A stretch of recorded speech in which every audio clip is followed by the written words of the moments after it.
Good morning, everyone. Today is April 1st. It's Friday, April 1st. This is not the real April Fool's Day. April Fool's Day is April 15th. Actually, this year, it's going to be April 18th. That's the real April Fool's Day. And you all know what I mean. I'm not going to even explain it. At any rate, it's very, very early because I have some clients to serve early this morning because I'm on Mountain Time and they're on Eastern. So I had to get up early and do that. But today is Poolside discussion number 5, and we're going to talk about frivolous spending. One of the things that is keeping a lot of people back is frivolous spending. There's something called the earn spend cycle, and people that have a very quick cycle are the ones who don't get ahead. Those are the ones who stay broke. And this is an earn spend cycle, or this is an example of it. You get paid on Friday. Your money goes into your bank automatically, as most people's paychecks do these days. You go to the mall, you buy some shoes, you buy a purse, you buy gym shoes or whatever.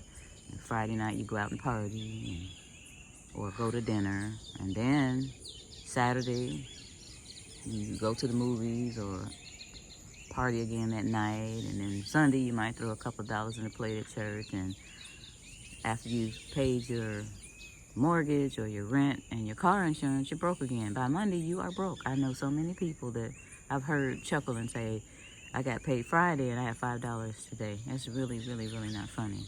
So the system wants you to continue to be broke. The system wants you to look at magazines and television and buy all these things that they say that you need, but they're not fulfilling.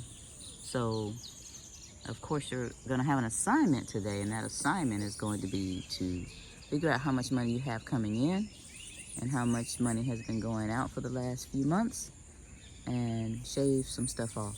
For example, what I tell my clients, when I look at most of their financial dealings for the last 3 months, one of the biggest things that I tell them to get rid of is cable television. You all know that I call the television the electronic income reducer and the electronic intellect reducer. The first thing you're going to have to do is stop entertaining yourself and making other people rich so that you can become rich. So I haven't had a television in ages. I have a television. I have not had the stations, the regular stations, ABC and CBS and all those, or cable. I really never had cable, but I don't even watch television. I have a television, one, and it has Netflix on it for my granddaughter. And I don't even let her watch junk. They have a lot of educational things on there for children. And occasionally, I'll sit down and watch a documentary. So, yeah, just get rid of the cable television. I'm not saying don't entertain yourself sometime, but a lot of people use television in these games. The games that are on the phone are taking up a lot of people's time. When I was doing the dissertation, I read where women are the number one users of these games on television. I mean, on the telephone. It's like, wow, really? At any rate, frivolous spending's got to stop if we're going to get ahead. If you are going to get away from these people who are trying to corral us, the ones that call us sheeple, the ones that have us in the sheeple corral and are getting ready to corral us for the slaughter, if you're going to get out of the sheeple corral, you have to stop frivolous spending. If you have a car, get it fixed. I know you might be tired of it, and I know it might be a little rusted, but don't go out and get a new car, because that comes with a car note.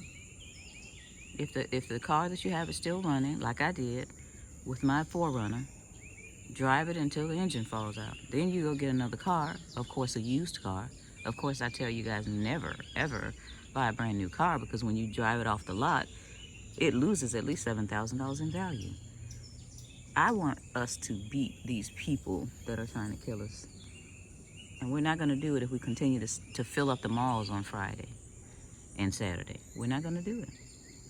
Those that want to continue to do that and they're going to be the ones that are in trouble when the excrement hits the portable cooling device. You don't want to be that person.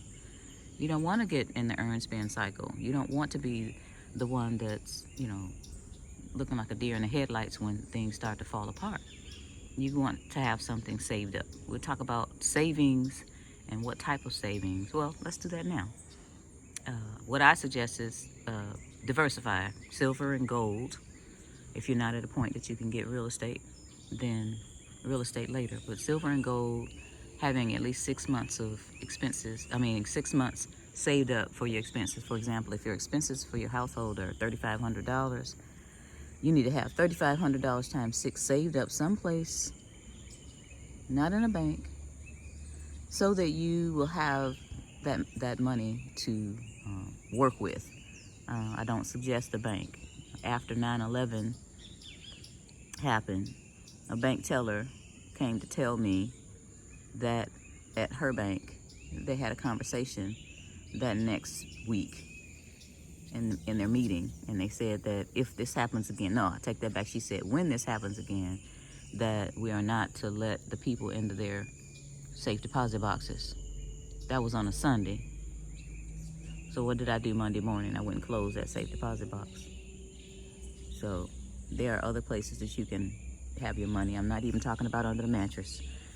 But make sure you start paying attention. I really, really, really want, and it doesn't matter who you are out there. I'm trying to make everybody understand that this is not about black, white, green, blue. You could be purple with polka dots. It's not about your religion. You could be Christian, Muslim, Jewish, Hindi, whatever.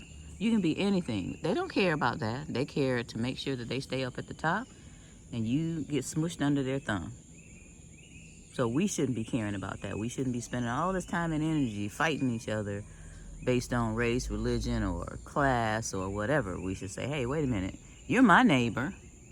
They're not my neighbor, and they don't care about you, and they don't care about me either. So let's try to work together to make sure that our community is protected, because communities are going to be the instrument of helping us survive what they have planned for us.